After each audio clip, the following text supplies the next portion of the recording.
wala naman siya napakulong sa flood control scandal eh.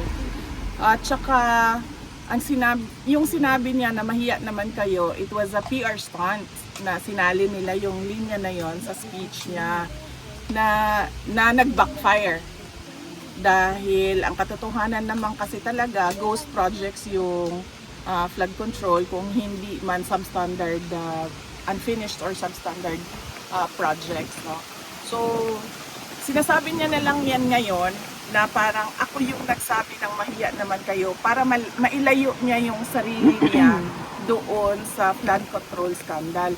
Unfortunately, hindi niya pwedeng gawin na ilayo niya yung sarili niya doon sa korupsyon sa flood control scandal kasi siya yung pumirma ng budget. Yan yung inuulit-ulit ko na it is doon sa pag-file ng impeachment case sa kanya. Yun yung impeachable offense doon.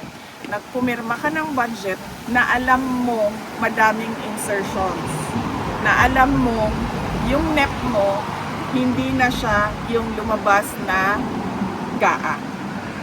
At kahit pa man na nakikita mo na merong anomalya doon, pinirmahan mo pa rin yung budget. Kaya hindi niya pwede ilayo yung sarili niya just by saying na ako yung presidente na nagsabi na mahiya naman kayo at ako yung presidente na nagpakulong dahil wala namang nakulong eh na walang nakulong na mga tao na tumanggap ng mga maleta na galing sa flood control scandal.